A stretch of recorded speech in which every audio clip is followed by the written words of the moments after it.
Hi, I'm a faculty of climate change at Azim Premji University. I'm also part of the BSc Environmental Science and Sustainability program.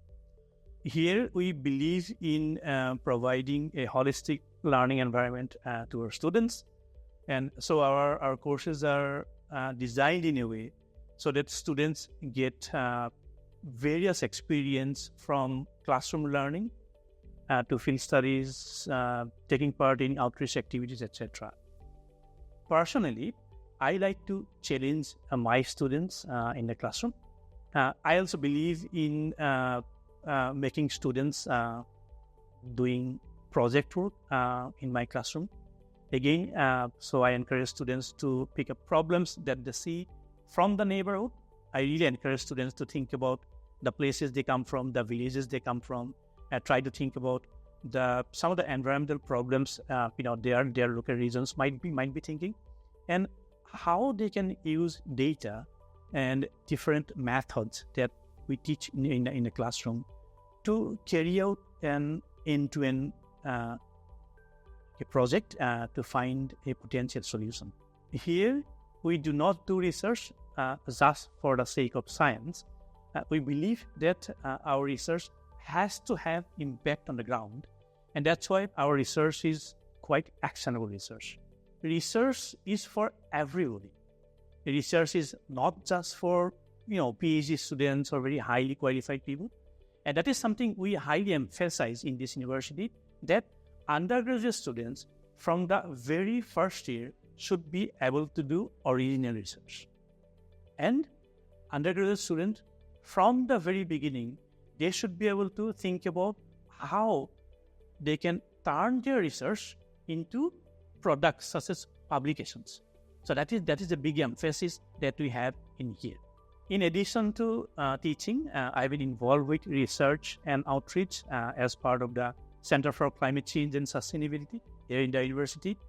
My research focus on using data and model to understand how different parts of India at the district level resolution, how India is going to experience climate change in the near future, and how we can use that information to build adaptation and resilience. So the idea is to transform data into actionable insight so that people who can implement policy can understand this and can help building better policies.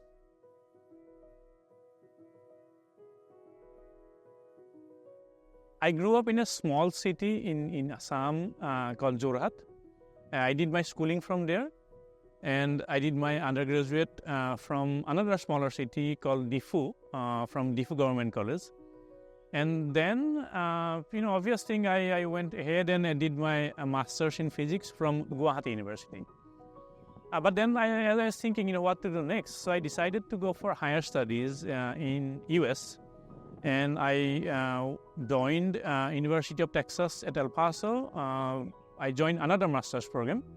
And then I was curious to know about the different teaching methods. So I decided to do a thesis on physics education. Basically, I was working with a group of science teachers to help them, develop curriculum, how to teach physics using different methods.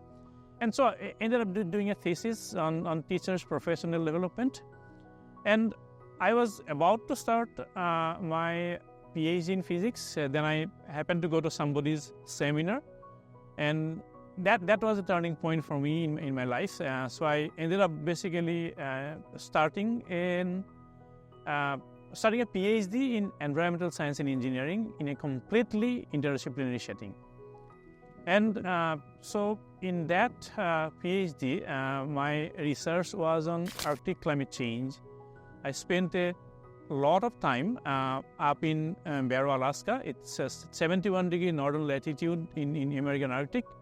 So I did a lot of field work in very harsh, field conditions.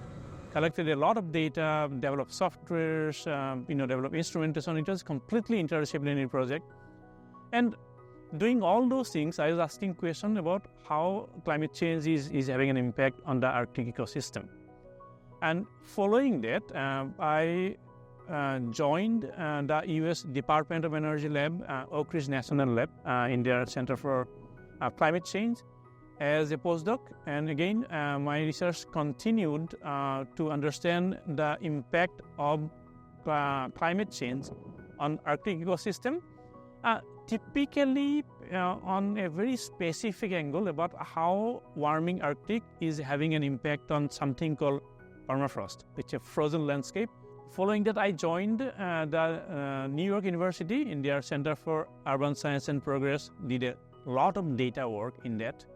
And as I was trying to figuring out, what to do next, I reached out to the ISRO chairman and was able to get a position in ISRO as a senior scientist. And I came back to India in 2015 and joined the National Remote Sensing Center in there. So that's how my journey back to India, it started in a very respected organization. And within ISRO, I focused on two things. One was how the coastal ecosystems in India, they are changing. Again, trying to find out using a lot of data, mostly remote sensing data. And I also joined the Indian Arctic Expedition through Ministry of Earth Sciences, and I initiated permafrost research work for the first time from India in 2018, and I continued till 2019. Then COVID came, and life moved on, and I came in and joined here in 2021. So when it comes to my likings and disliking and all, so I'm a person who like to do many things, to be honest. Right? I like sports a lot. I like music a lot. I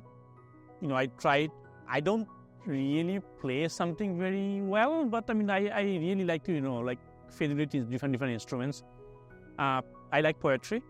I like to recite poetry in regional language. In mostly I'm comfortable with Assamese only, but I really enjoy poetry. I love cooking. So one thing that if you ask me how I unwind, how I distress myself, one is music. I love music. Any sort of blues and country, and grew up with Bhupen Hazarika's music in Assam. And I just experimented cooking. That's my way of basically stress relieving.